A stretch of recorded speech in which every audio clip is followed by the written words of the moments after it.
everybody, and to celebrate New Year, because here we go into 2022, which actually terrifies me genuinely when I think about that, because I remember the year 2000.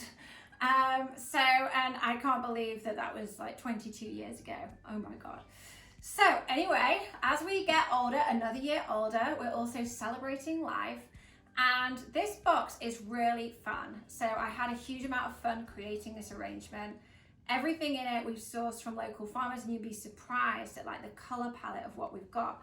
So I don't know if you remember me talking about the fact that a lot of our growers are kind of into dipping and spraying greenery and kind of textured greens at the moment, because it means they can charge more for what they would normally like say they charge like $5 for, they can now charge like $10 for, because it's gone through this process of injecting color into it, which I think at certain points of the year, whether or not it's Christmas or New Year, it's really fun to play with like metallic golds and metallic silvers and rose golds. Like genuinely, they're all my favorite colors. So basically these have come from Milano Farm. It's actually baby eucalyptus, and then we have thistle, and we also have grevillea as well. So these are all elements that we use regularly, but don't they look so fun together in a palette? I just love it. They dry amazingly, and because they've been dip dyed in metallic paint, they will hold their color too. The only watch out I will tell you is that the gold does get all over your hands, but it washes off easily.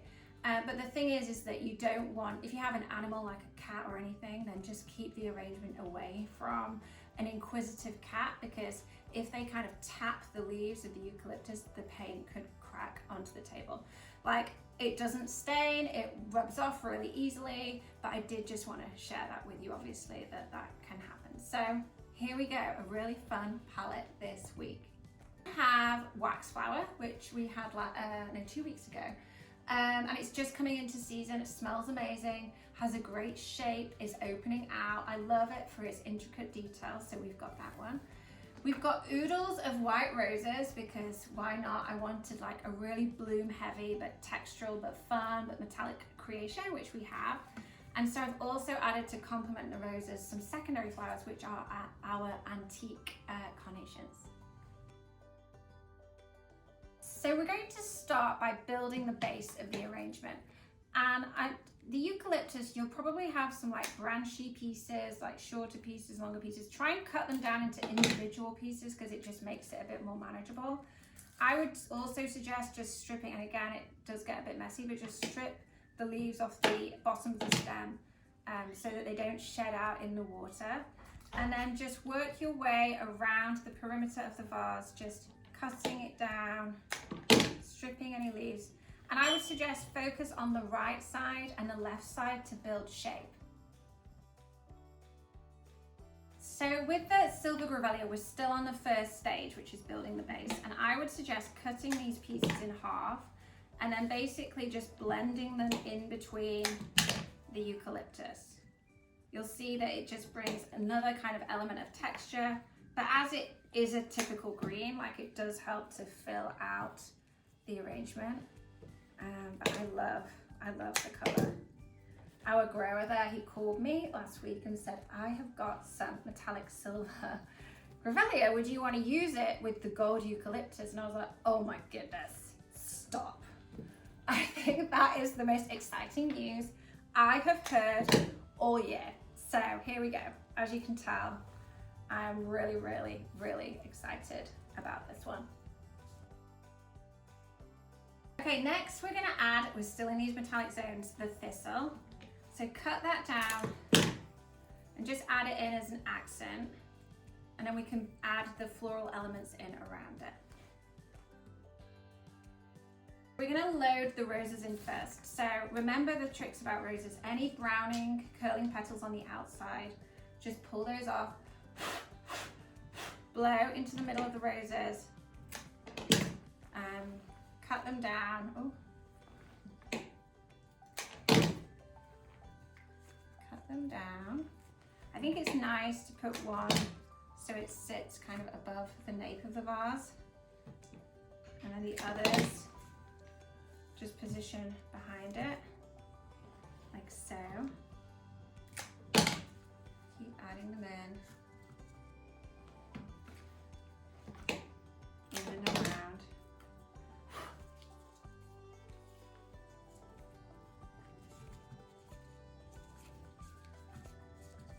There we go.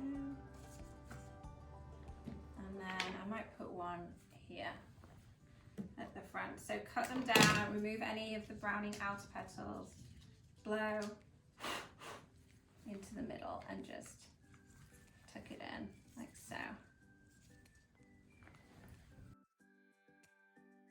Carnations, so we just want to cut the carnations down and then strip off any leaves of the carnations. I don't think they're very aesthetically nice.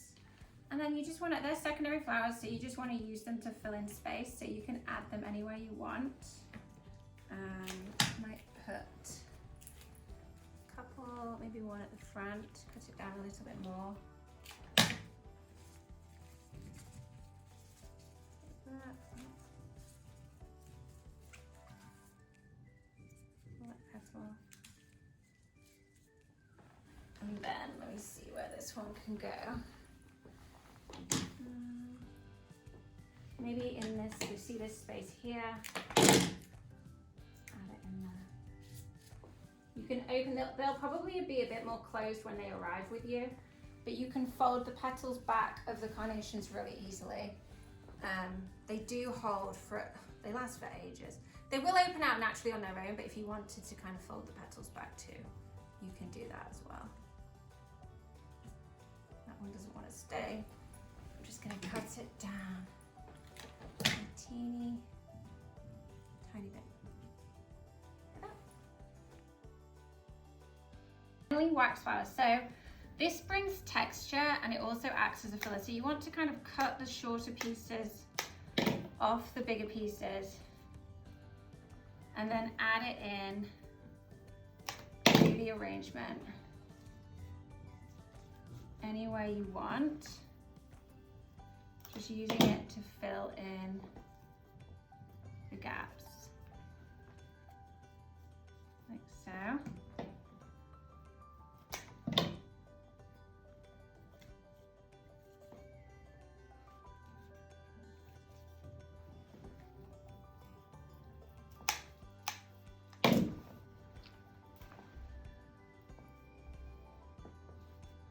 There we go.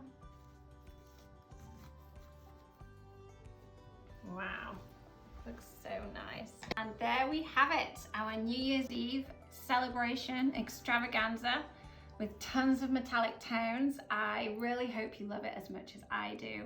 And to you and your family and all of your friends, a big happy New Year.